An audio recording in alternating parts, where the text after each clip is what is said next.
Okay, so I'm happy to start this first lecture in this academic year in our lecture series of the Ezri Center for Iran and Persian Gulf Studies, and it is a great pleasure for me to have the real pleasure of having our guest today, Dr. Timothy Furnish, who is a U.S. Army veteran whose doctorate is in Islamic, African, and world history. His research specializations are Mahdism and Islamic eschatology, both spurred by his study of African messianic jihads, most notably that of Muhammad Ahmad, the Sudanese Mahdi. He taught world and Middle East history at the college level in the U.S. for 7 years, then became a consultant to the U.S. military and intelligence community on Mahdism, transnational Islamic movements, and Islamic sects. In 2008, he gave a presentation on Sunni Mahdism in Tehran, Iran. That was interesting, probably. And was fortunately allowed to return to the US. Well, I'm glad for you is a two-way ticket. For me, it's usually one-way ticket. And we have the honor to hear him today on a very interesting title, Does 5er plus 7er equal 12er? The Shia of Yemen and Arabia and their relationship to Iran. So, the floor is yours, as we say. Thank you, sir. Please. Thank you very much. I changed the title on the screen because I thought the other was a bit too flip, but my wife told me it was too flip, so I changed it. Well, I was just thinking when I was in the U.S. Army, when we had really boring lectures, which I'll try not to be, but I can't guarantee it, we used to have to go, when we were falling asleep, we would go stand at parade rest in the back of the room. But there's not room for you guys to do this here, so you'll just have to try to stay awake. So, yes, and let me just give a disclaimer. Although I consult to the U.S. military, these are my views, all right, and not the U.S. military's views. And you know, it's like the TV shows or doesn't have a view, right? Right. Do they have a view? They have views. Views. Occasionally, they agree with me and they're correct, and mostly they don't. But anyway, this is a topic that some folks in our military have been interested in, so I did some work on it. So I'm not sure how well they liked it, but this is what I came up with. All right, so now just for those of you that don't know, just in general, Yemen has as large or larger a population than Saudi Arabia, which a lot of people do not know. About 40% Zaidi, which is fiber Shia, which I'll come back to in a moment. And you know, the usual suspects with a third world country here.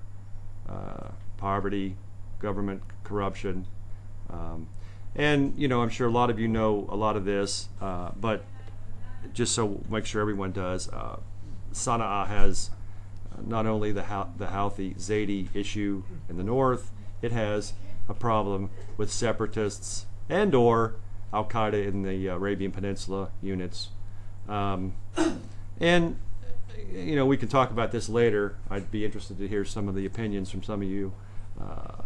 Probably, one could argue that the Houthi Zaidi issue is maybe a greater threat to Yemen than AQAP. So, especially if, as seems to be the case, Iran is involved supporting that.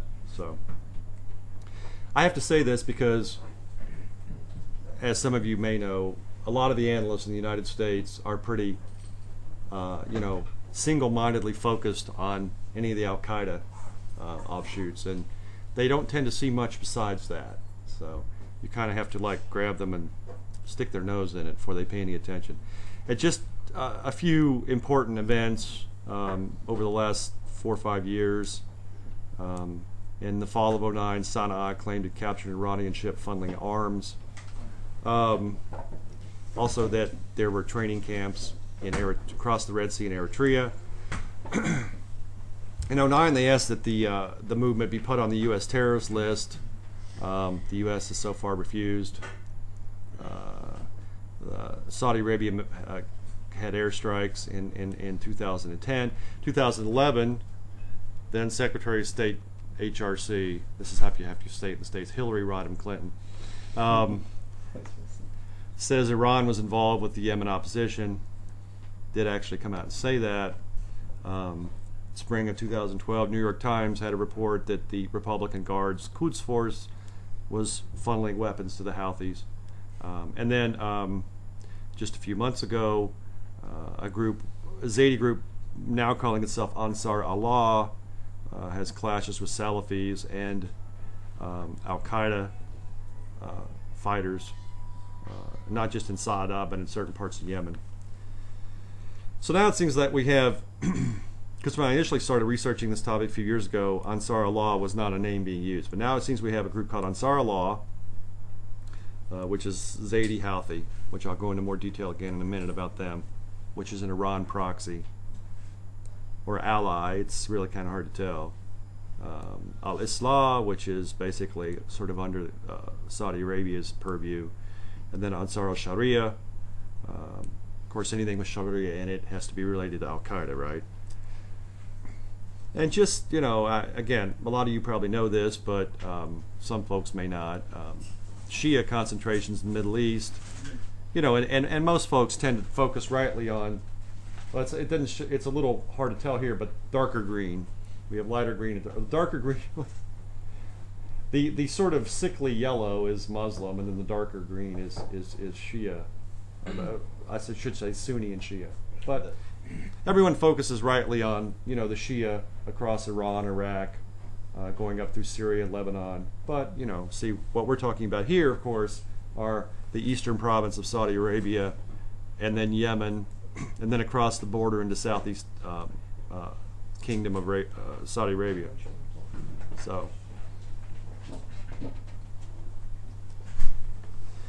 who are the Zaydis? They've been described as the most poorly researched Shi'i subsect. They are fivers. Why? Because they believe that Zayd bin Ali bin al-Hussein was the true fifth Imam. And, you know, they believe the imamate is based on khuruj, which is basically more or less the same as jihad, armed uprising, and ilm, right? Religious knowledge. You should have both.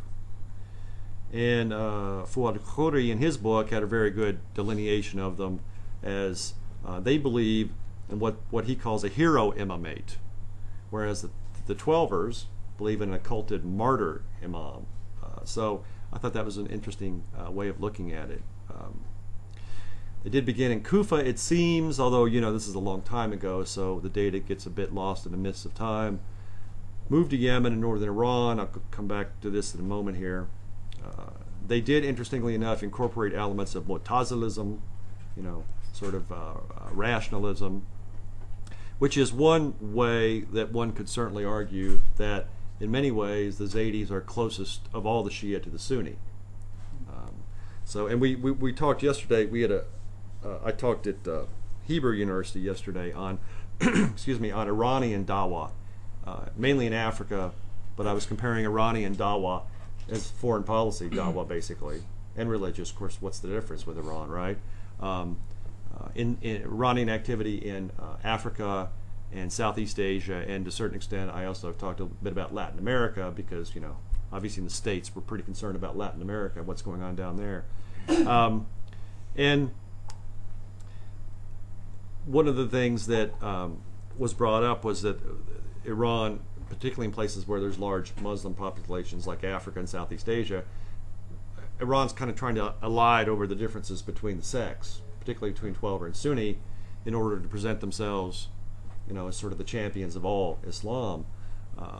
And it seems that this is perhaps even easier for them to do in Yemen because, again, because the Zaydis, although technically Shia, are closer to the Sunnis than a lot of the other sects, certainly arguably than the Ismailis. So, and just, you know, another map so you can see the madhahib, and you know, I'm sure if we ask our friends in Riyadh, they wouldn't say the Zaydis are another madhab, but some folks do. So Now, what's interesting about the Zaydis is that they actually had states established in Persia or Iran, going back a millennium, over a millennium. Their dawa was first active around the Caspian Sea by the 700s. And they actually established some states in Amul, which is in Mazandaran today, a couple of others, Halsam, Lahijan. And these were there for 600-700 years, until, of course, the Safavids mandated everyone convert to Twelver Shi'ism, starting in 1501. And interestingly enough, they also had sort of dueling dawas and sometimes jihad with the Ismailis, the Sevener Shi'is, and again, I guess I should have put up a chart of the imams, but I guess it's not that important, except to know that they break the line differently. The Seveners break it with Jafar al-Sadiq. And today, they are the largest branch behind the Twelver.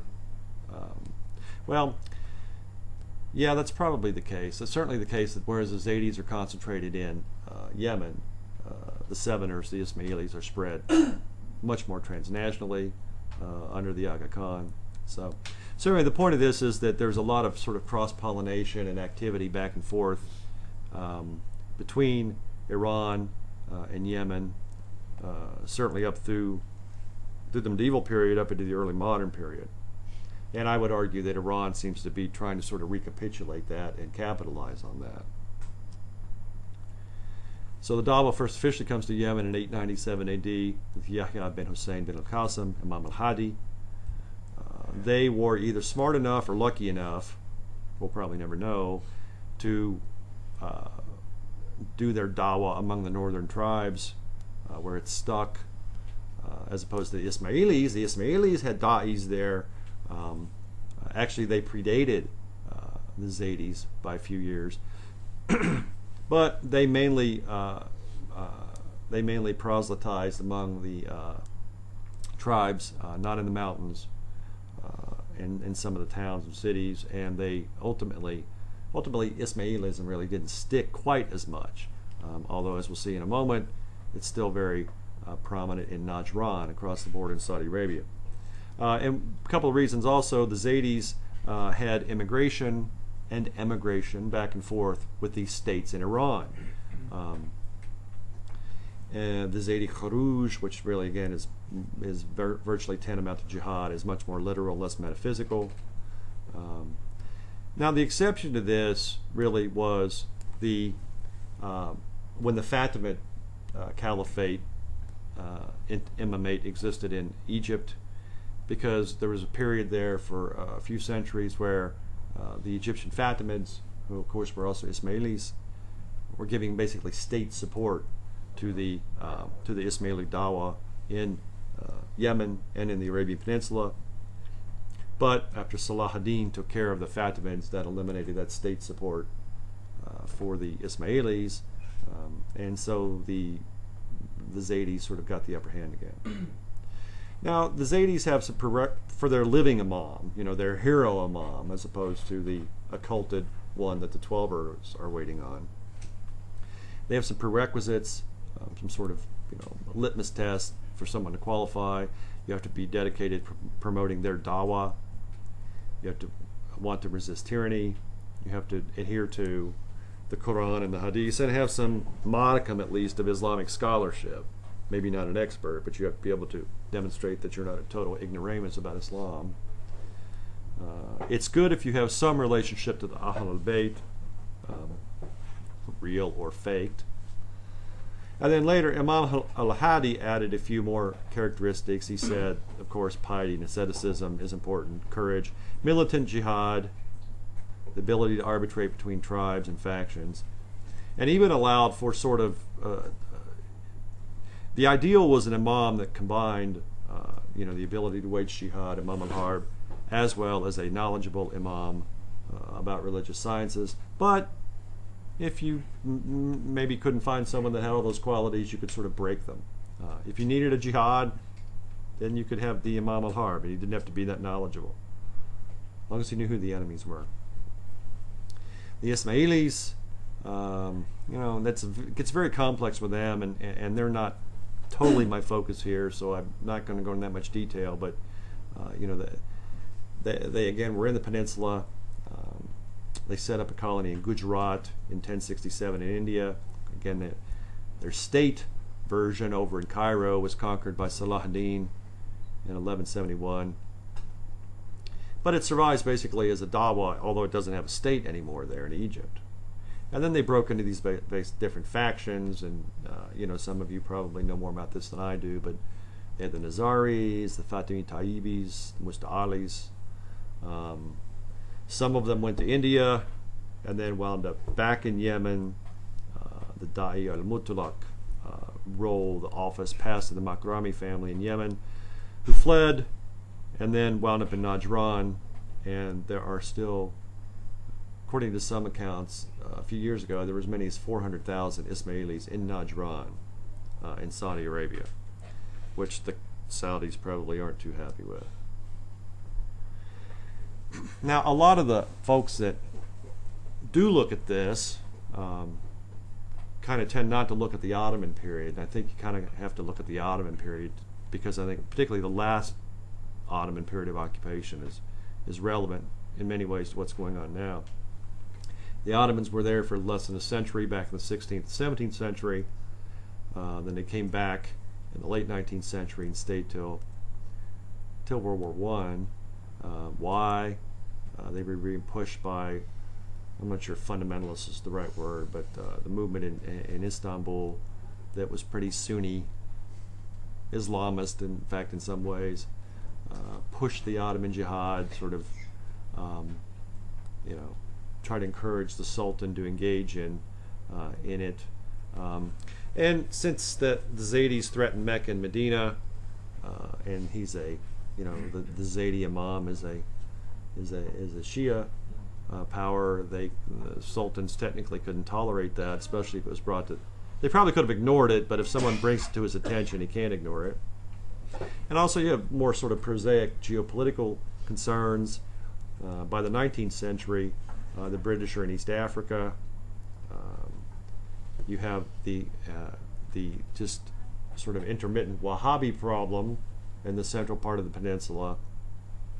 And then you have to worry about, if you're the Sultan, you have to worry about the slave trade and the coffee trade from East Africa. So all of this impinged on the decision in the late 19th century to go back into Yemen. The Ottomans tried basically sort of dividing and ruling. The Sunnis and the Ismailis that were still there tended to support the Ottomans. The Zaydis, of course, did not. The Ismailis sort of sometimes tried to play both sides, but basically many of them did support the Ottomans. When the Ottomans left, then they were in trouble. By 1911, the Ottomans basically got out of Sana'a, and they were more concerned about the Italians in Libya.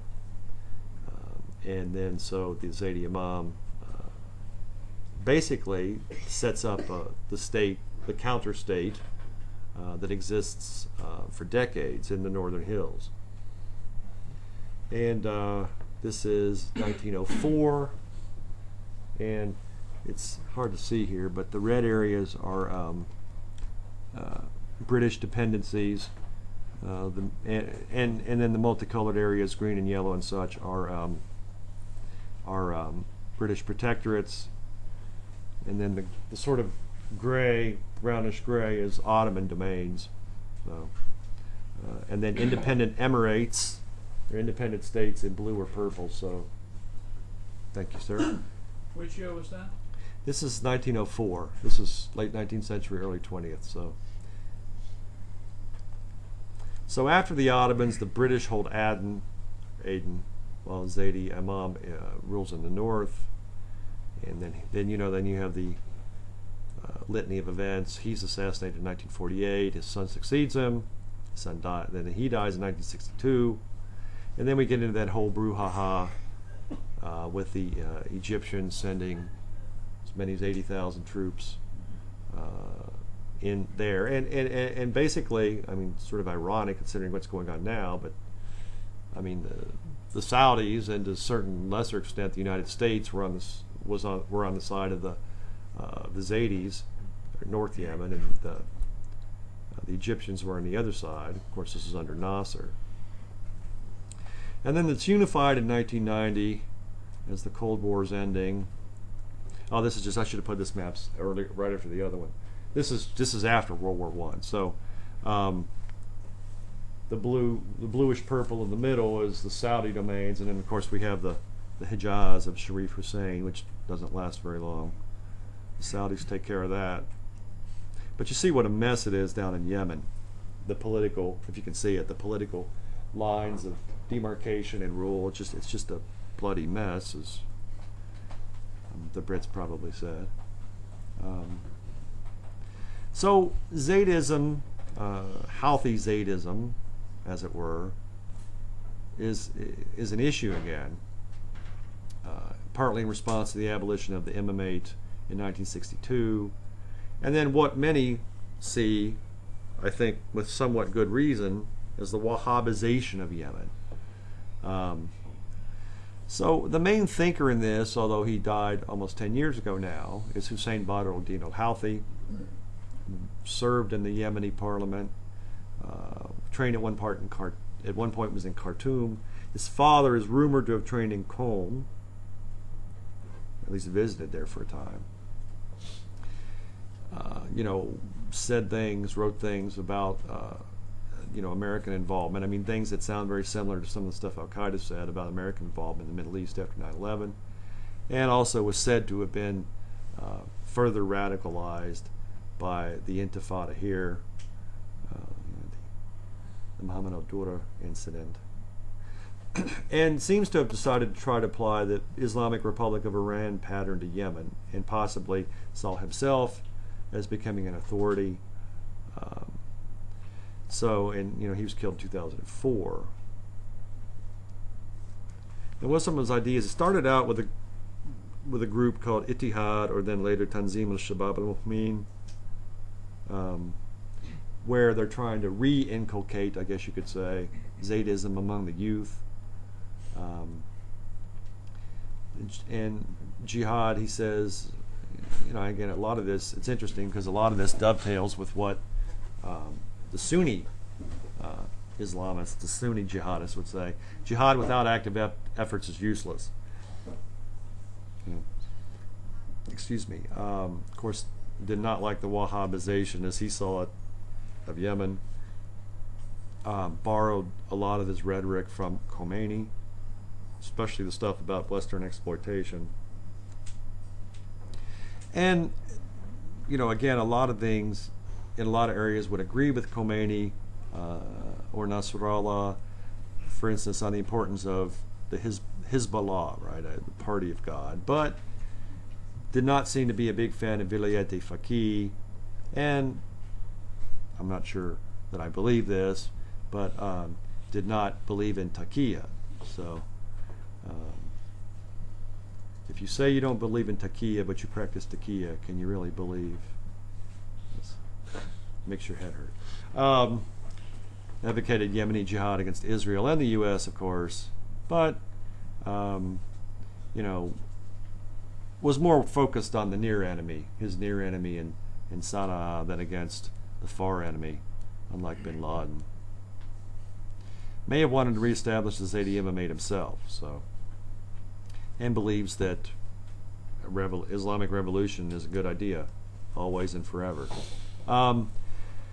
Now in Saudi Arabia proper, again, we don't know for sure because the Saudis don't want to know for sure, or if they do, they don't want anyone else to know for sure. 2 million plus Saudis, Saudi citizens are Shia. The greatest concentration is in Eastern Province, of course, and they're 12er.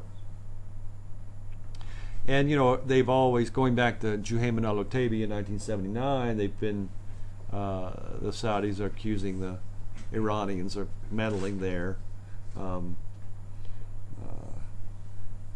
Najran city and province, again, perhaps 400,000 Ismailis, and then another 100,000 so in other parts, Zaydis in the area across the border on both sides of the border there in southwestern Saudi Arabia. The Ismailis, of course, are not very popular in Saudi Arabia. They have lightened up on them a little bit. When I was in Iran in 2008, I wound up sitting on the bus from Tehran to Qom next to a Saudi Ismaili cleric who had been allowed to come. Interesting fellow. There's also, at least there was until a few years ago, a several thousand sized 12er community actually in Medina, which I found interesting.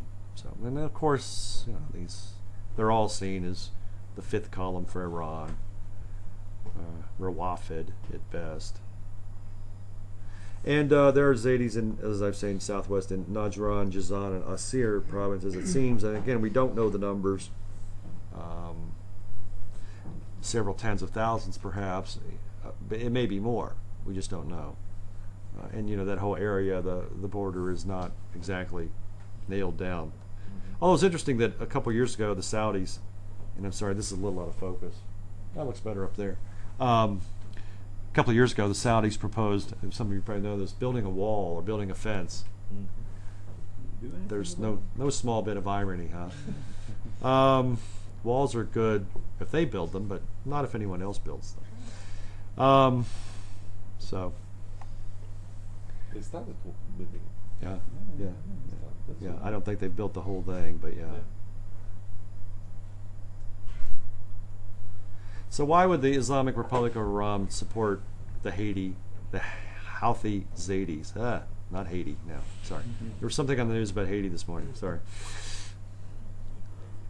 Why? Okay, so, the whole thing, and I was talking about this yesterday, about Iran in terms of Iran's activity in those areas I mentioned earlier.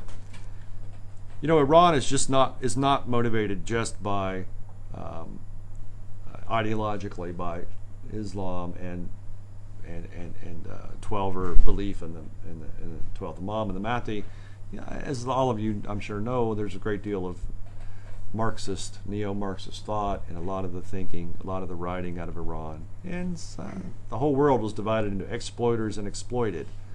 And so, the Zaydis, as they see it, or they can make that argument even if they don't believe it, they can philosophically, consistently make the argument that we're just helping these oppressed Shia in the Arabian Peninsula. And of course it's going to undermine, or at least make look bad, the Saudis, so that's another plus. Iran is trying to get allies anywhere it can. Again, that's one of the things I talked about yesterday with Africa and why Ahmadinejad went so many times to Africa. Well, interesting to see what Rouhani does.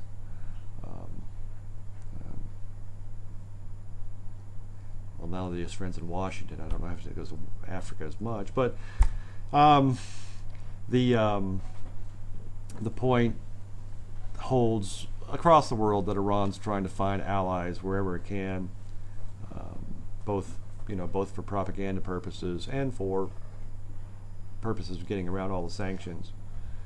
And of course, a lot of these guys really do believe in trying to universalize their revolution, or ecumenize it, I guess you could say. And since the Zaydis have made noises about how they don't like Israel and Jews, then Iran, of course, is going to jump on that. So I don't know. I kind of tried to put a little balance sheet here, a little ledger. On the plus side, if you're in Tehran, why would you support these guys? Well, they're fond of jihad, so we can work with that, right? If you're an Ayatollah. They're a thorn in the side of Riyadh. That's always a plus.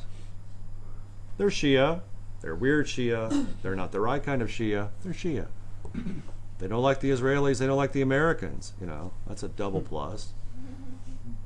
Their Imam al-Difa, their defensive Imam, is very close to the 12er Jihadi Difa. And as some of you know, again, some of you probably know this better than I do, but in some ways, defensive jihad under 12er Shia doctrine allows you to do more things really than offensive jihad does.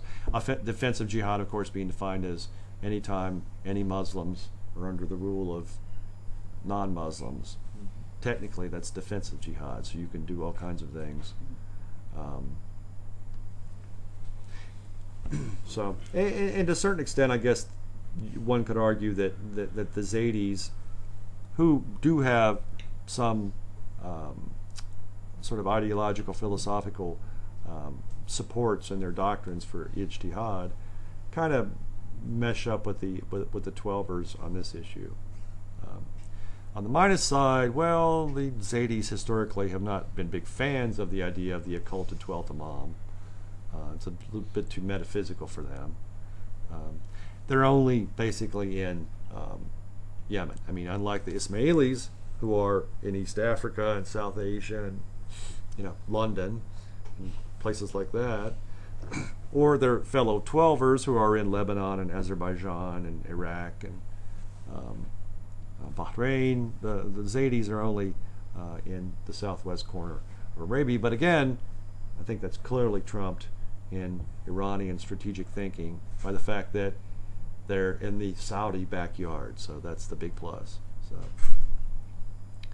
So and yet again, I'm not sure it is a minus, but I put it on here because I was trying to think of a few that the Mu'tazili ideas of the Zaydis tends to make them maybe a little too Sunni from if not from Tehran's point of view, maybe from Qom's point of view. But again, that can also be a bridge to the other to Sunnis in a way. So I think bottom line is that overall, if you look at this, I mean, I don't know, if I'm an Ayatollah and I'm trying to look at things from that point of view, I'd say support them as much as we can. And again, I think that it probably is a factor in their thinking that there are these ancient ties with the Zaydi community between Iran, Persia, and Yemen. The Ismailis, they're also, fellow Shia of a different kind, but the Ismailis, again, I'm sure as many of you know, the Ismailis have changed quite a bit since the days of the assassins. And they're, maybe from Tehran's point of view, they're a bit too fond of building hospitals and not fond enough of blowing them up.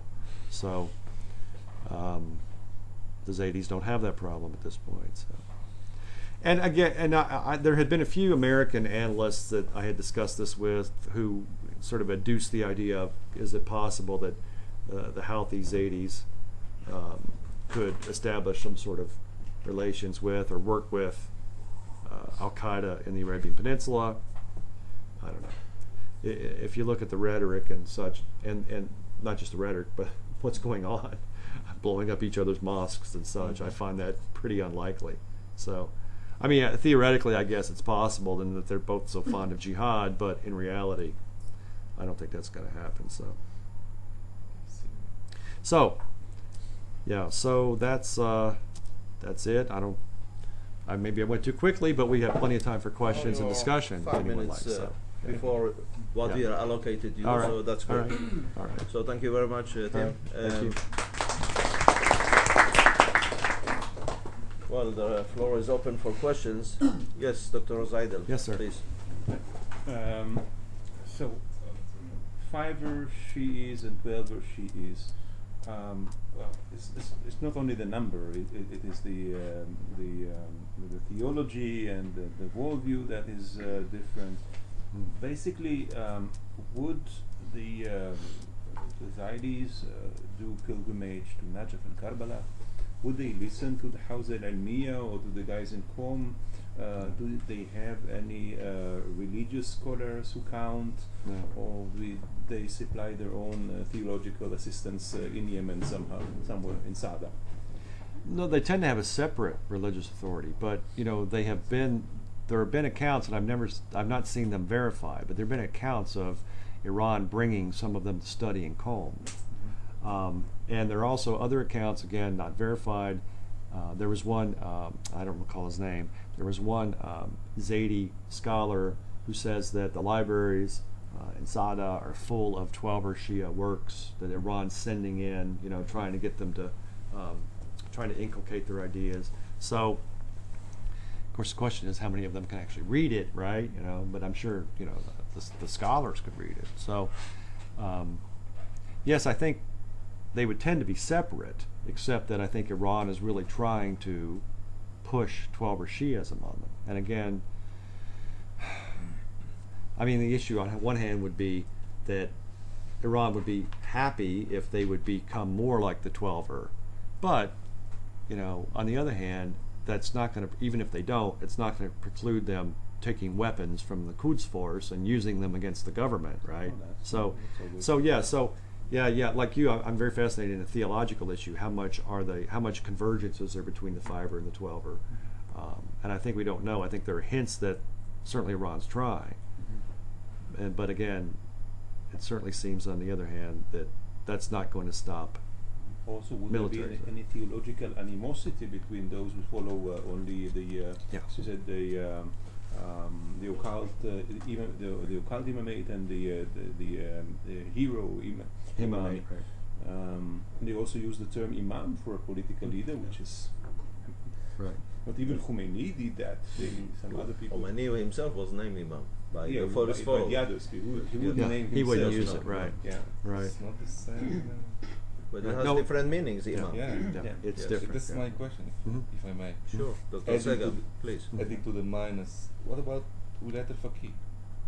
I think that's a big question. I An agree. area where I'm interested in Bahrain. Mhm. Asking the same question, is it Iran behind there? And the question of Wilayat al-Faqih is very important because I think the Shia in Bahrain would not like the idea, and most of the clerics there, or the ulama, reject the idea. So maybe that's a big minus here. Oh, that's a good point. And I think heretofore the Zaydis have rejected that idea. I think that's clear. And I think maybe one of the big reasons, in fact, maybe the key thing that Iran would like them to adopt from 12erism, even if they don't adopt the belief in the return of the 12th Imam or any of that, but if they can just get them to sign on with Wilayat al-Faqih, then that's the key issue. And I don't think anyone knows the answer to that. Yeah. Yes, please. Yes. Can you explain the importance, as the U.S. military sees it, in learning the differences between the subsects of the Shia in strategical related, perhaps tactical related? I think, we finally, say we, maybe I shouldn't say that. There are some people in certain parts of certain combatant commands. It's okay. I'll try to speak like Rouhani here.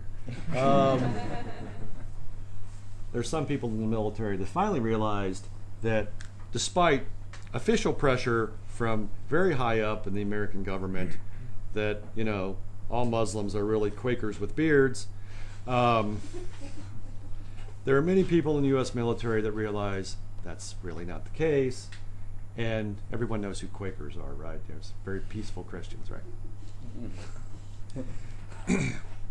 There are many people in the U.S. military, at least some, particularly in certain parts, that realize that divide and conquer is probably, maybe not divide and conquer, but divide and cause problems for, is probably a good doctrine for the United States to follow.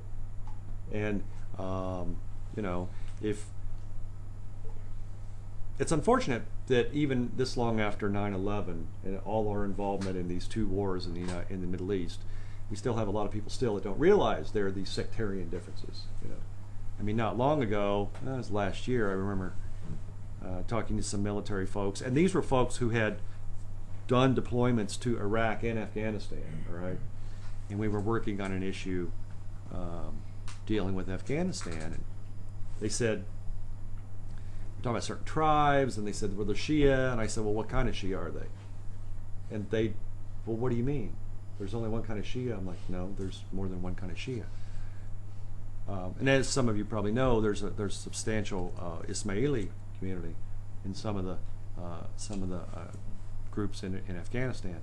So they didn't know this, so it was unfortunate. But other folks, well, now they do because I told them. But I think it just boils down to finally, in certain arenas, the United States, certain parts of our military, certain folks have realized that we need to be able to exploit the differences, and not just always negatively. I mean, like at the Islam conference tomorrow, one of the things I'm going to talk about is, there's Salafis in Africa, but there are lots of Sufis in Africa, and though again I realize Sufis are not Quakers with beards, which is often the idea that's presented, right?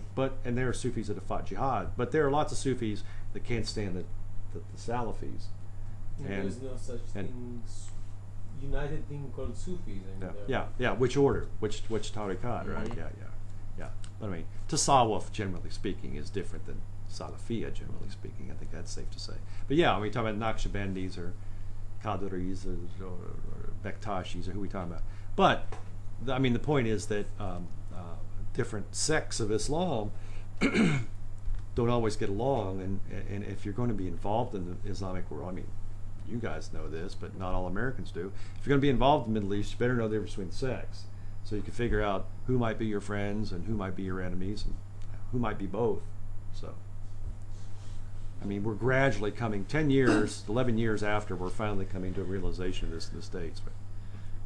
So you're actually saying that politicians should listen more to scholars of the year, or what they don't do actually. Crazy idea, isn't it? Yes. Because this happens also with the attitude towards Christianity, which is divided, and toward the Judaism, which is divided. I mean, all religions are divided into sects. Even Ashari Shia is divided. Yes, please. Akhbaris and Asulis and such. Yes, sir. It's very clear that Iran is trying to buy the support of sects of Shia and Shias around the world in Africa. And I would like to ask, what do you think about Iran's support in Sunnis part of the world, like the Palestinians, Quds forces in Egypt, or such a relation? Is it only to fight Israel and America and the West, or is it like trying to build a bridge to the Sunni world? I think it's both. I mean, Iran clearly styles itself the leader of the Islamic world. They've got a tough row to hoe there, right? But I think that that's what they're trying to do. Like in Africa, for instance, we talked about this yesterday. They don't just go to the Shia communities. In fact, there aren't that many in Africa, so they have to go to the Sunni communities. And again, as I mentioned earlier, they try to allied over the differences. We'll build a mosque, we'll build you a madrasa. You need to name it Imam Khomeini, but we'll build you a madrasa. We build you a refinery or a car factory or something. And it's multifarious, right? It's multi-pronged. I mean, Iran wants allies, as I was saying earlier. Iran wants allies. They want somebody to, as some of the African leaders have said, we don't have problems with Iran's peaceful nuclear program. They want that sort of thing. But it's, of course, with Iran, I mean, this is true with Islam pretty much in general, but I think it's particularly true with Iran. Nothing is just political and nothing is just religious. You really can't, I mean, a lot of these guys really believe the 12th Imam's coming back before too long. They really believe this. I mean, I always tell State Department people or intelligence people when I go to conferences, and I'm like, it doesn't matter whether you or I believe it. What matters is what they believe, You tell me Ahmadinejad didn't believe that? Of course he believed that. Rouhani believes it too. He's just more circumspect about it, right? So they're doing both. I mean, they're trying to politically win friends and influence people, but they're also trying to spread what they see as true Islam. And they feel like those two motivations go together. And what's binding them is the hate for Israel and the United States. Right. Yes. Big Satan, little Satan, of course. Omri. Yes, sir. I would like to focus on another issue. I mean, you talked about, and the questions so far were about mainly the ideological aspects and the military aspects which converge as agreed upon, but I would like to ask if there are some visible, some on-ground mutual interests in the economic field.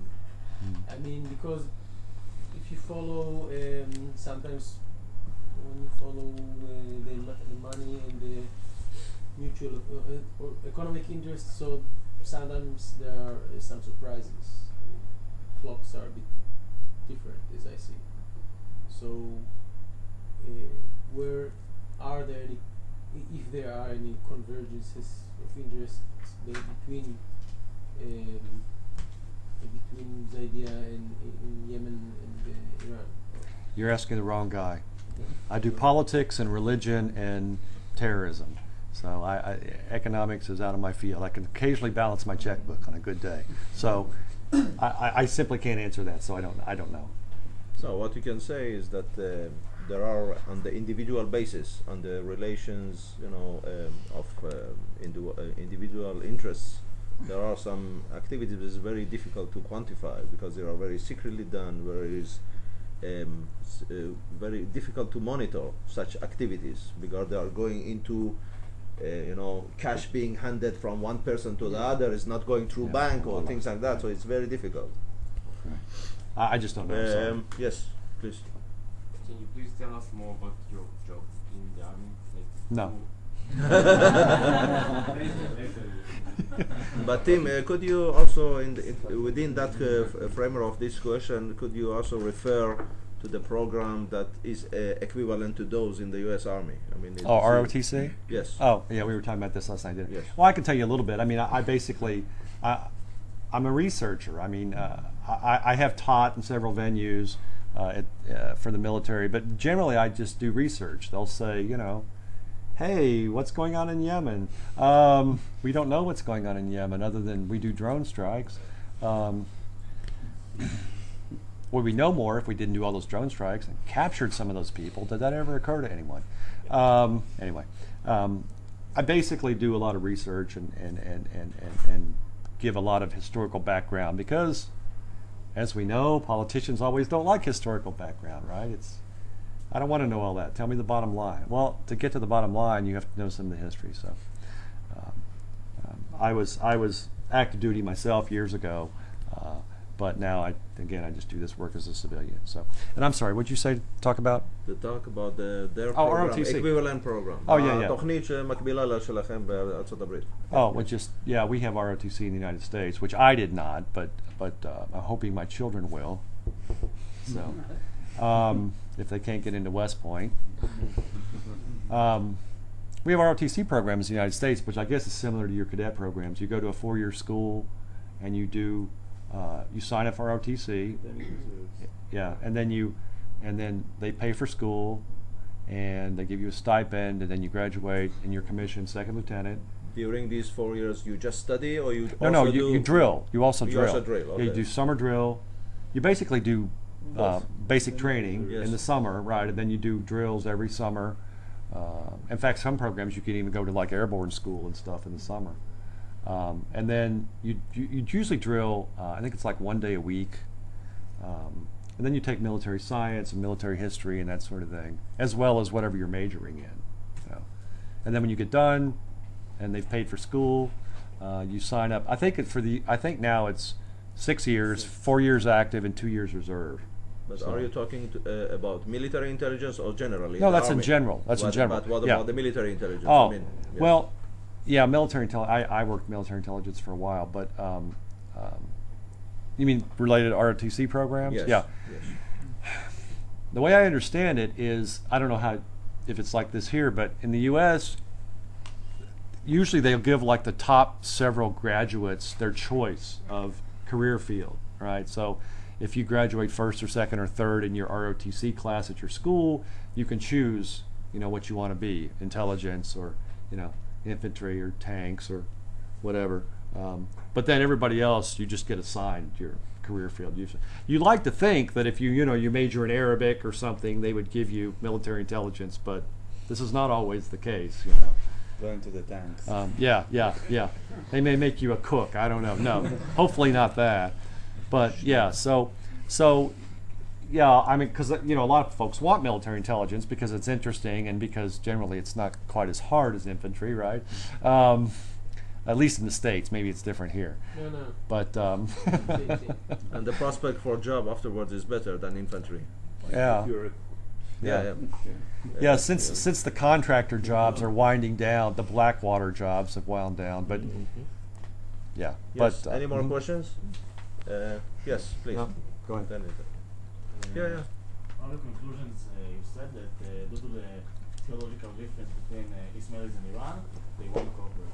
But we do know that Iran does cooperate with the Sunni organizations. So how do you? Well, I was saying the Ismailis probably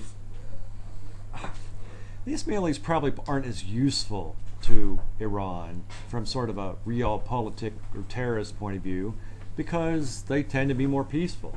You know, the Sunni jihadists, although they have big theological differences with Iran, you know, don't have a problem, but they don't want to engage in jihad. So the motive is isn't the theological differences, but sometimes it isn't. You know, I mean, Iran is willing to overlook things, especially if you're willing to, you know, shoot Israelis or Americans, right? I mean, Iran is willing to overlook a lot of things if you're willing to do that. So, but you know, these guys are smart. You know, these guys are cunning and smart, and the bottom line for them is, I think the bottom line for them is, although they would very much like to, you know, theologically get people on their side of the fence, the bottom line with them is anything they can do to hurt Israelis or Americans, that's going to be sort of the plus for them. Do you have a counterexample? For example, you said that you are dealing in political and historical and theological, where they contradict Iran's policy. So do you have an example where they could have cooperated with someone who, for example, could have hurt Americans or Israelis, but decided not to because they were Sunni or something like that? That's a good question. I can't think of one right now. Can you repeat that? I mean, go ahead. Because is there an example where Iran could have cooperated with someone who would have hurt, for example, Israel or American or could have or did cooperate? Could have. Yes. It's a hypothetical. Okay. But did they not. decided not to because the ideological differences were too large. Right. That is a very good question. I can't think of it. I can't think of one right now. Well, there is an example that they did cooperate. I mean, during the Iran-Iraq war, you can say, you know, getting armor from the United States through the Israelis, you know, against their, I don't know, the Iraqis, which are partly Shiite, the Arab world, Islamic world. So when it is, what comes to one word in Iran is maslahat, which is interest. What is the interest of the regime? The interest of the regime, that's the main thing that dictates. It's the regime. Yes, it's the regime. And you have, therefore, the council, a specific council, which is council for discernment, for identifying the interest of the regime. That's the major issue. Yes, please. I believe that the tribes are in the Middle East is more important than the religion. Yeah. I mean, of course, the tribes are very important, and I just didn't focus on that this much. I mean, I sort of touched on it with the fact that the Houthis are a tribe. I mean, we've been looking at that some. That's a whole different discussion, of course. But we've been looking at some of Syria, particularly with the Kurdish tribes, and why, you know, some of the Kurdish tribes, although co-religionists. Although Sunni, of course, can't stand Jabhat al-Nusra and some of the groups in Syria because, well, A, they're not Kurds, and B, they're trying to impose Sharia, strict Sharia on the Kurds, and the Kurds generally, you know, don't go for that. So, yeah, I mean, that's an issue that probably should be overlaid with this in terms of the tribes, in Arabia too, of course, but it's just not one that I really broke down for this. So, but yeah, I mean, of course, supremely. Most important is the tribe. More than religion? Not if they're Christian. Oh, you cannot generalize. I mean, it depends on the areas, the solidarity between the tribes, among the tribes, and within the tribes is different. Of course, in a country like Afghanistan, the tribal issue is more important. Parts of Saudi Arabia the same. But, no, I mean, it's a very important issue. It's just, again, I primarily looked at this, obviously, at the sectarian issue. So. Please, Vardit, Professor Isler. I'd like to ask about the religious establishment of the Zaydis, do they have specific publications coming out, like fatwas or literature that they publish concerning their religious outlook on things? And Not- who is the authority to say what? Yeah, not that I know of. I mean, I think that the idea was, I mean, basically since the abolition of the imamate, that's sort of been suppressed in the country. But I think that is one thing I think they would like to bring back. And in fact, we talked about this, me and myself and some of the U.S. military folks, that maybe it would not be a bad idea to try to get Sana'a to allow them to bring back an imamate, you know, sort of as a pope, you know, sort of as a religious figure, but not but not as a political figure, because then they would have an authority, you know, that would sort of undercut any tendencies to lean on Iran or something. They would have their own authority, but, you know, how would you divide? I guess you could do it technically with this idea of the Imam of Jihad and the Imam of Knowledge, and say, well, you could have the Imamate of Knowledge and sort of a, you know, again, a spiritual leader, but not a military jihadist leader. And we actually discussed maybe trying to bring this idea up to the Yemenis and see if this would maybe undercut the rebellion. So I don't know what they decided to do with that, but we did discuss it. So yes, sir. Yes, John. A small technical question. I've been focused on that cute little jagged mauve area in the middle of Saudi. I think it says other in the code. What is that? Oh. The little mauve area in the middle of Saudi's desert, I guess. Here?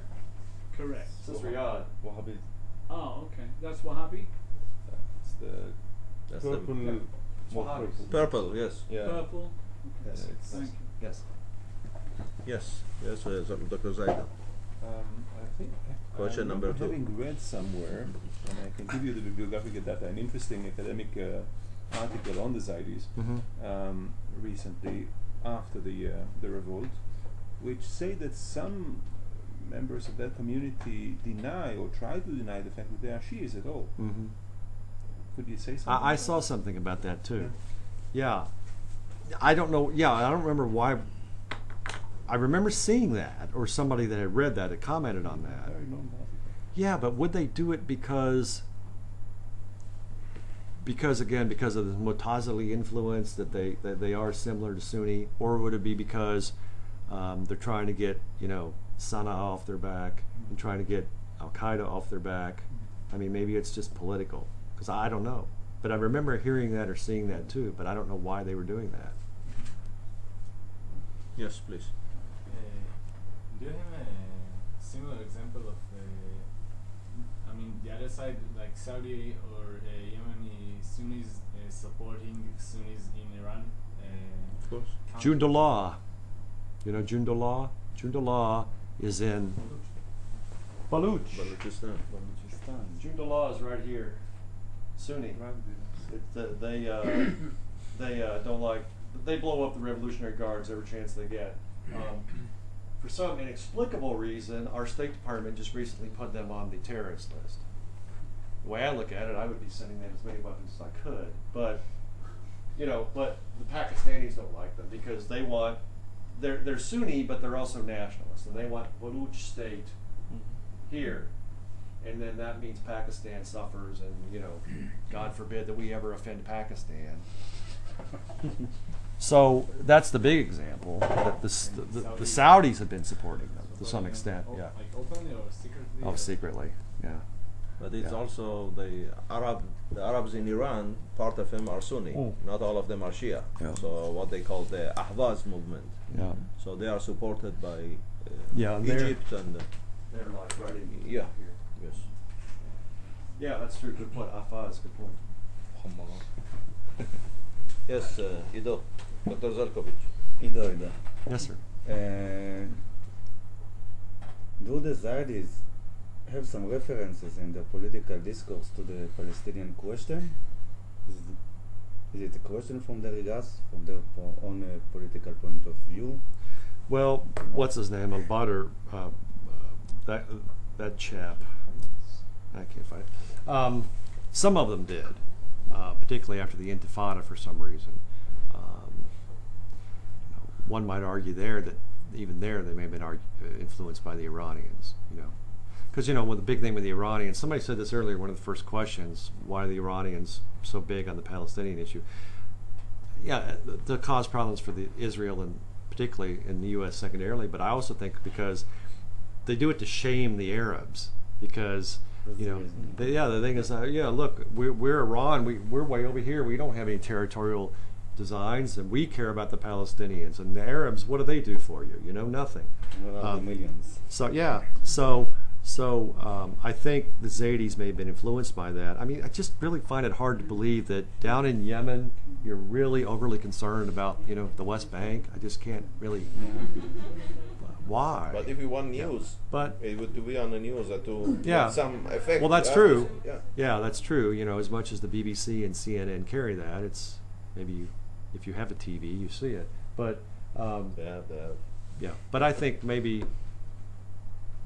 I think that probably the ones that made a big deal out of it were just sort of reflecting, and maybe even trying to make happy the Iranians. I mean, that's what I tend to think. I just can't believe that the Zaydis are that concerned about it. Other than it gets them some more money from Tehran or something. Because I know that in the past, the Yemen government supported the PLO. Yeah. They had a Air Force over there. There were these papers by Badruddin Houthi, which were disclosed in the Israeli press, supporting the Hamas or serving as a kind of a channel for the transportation of arms to the Hamas. Yeah, but like the question though is, do you think that just came? I don't know. Is that just sort of a reflection of Iranian thought? Yeah, I don't know. Or are they really that incensed about it? So it's just Well, let me say though, there is one thing about that. Excuse me. There were some examples under the Ottomans under Ottoman rule, and interestingly enough, the Ottomans tried to stop it, where the Zaydis would attack Jewish communities in Yemen. So I just remembered that. I remember reading that now, and so and again, interestingly, the Ottomans tried to stop it, but it does seem that it goes back in that regard. If we think about it that way, it does go back before the Iranian thing. For some reason, the Zaydis have sort of anti-Jewish tendencies, and sometimes in some places. So, yes, sir. Go ahead. I would be happy to hear your views on the Bahrain question, or the involvement, or whether if involving Iran. I don't know much about Bahrain. I have to say, I'll have to defer to you on that. I had not looked at it. So I wouldn't ask the American view because there isn't, I think. Not an American view on a lot of things, I know. Anyone else? Okay, I just want to thank you very much for a topic that is always interesting, and the lack of knowledge about it is still great. The lack of knowledge is less here than in the States, so that's good. Well, we are closer. As far as I know, nobody. Thank you very much. Thank you. Nobody in Israel research Yemen.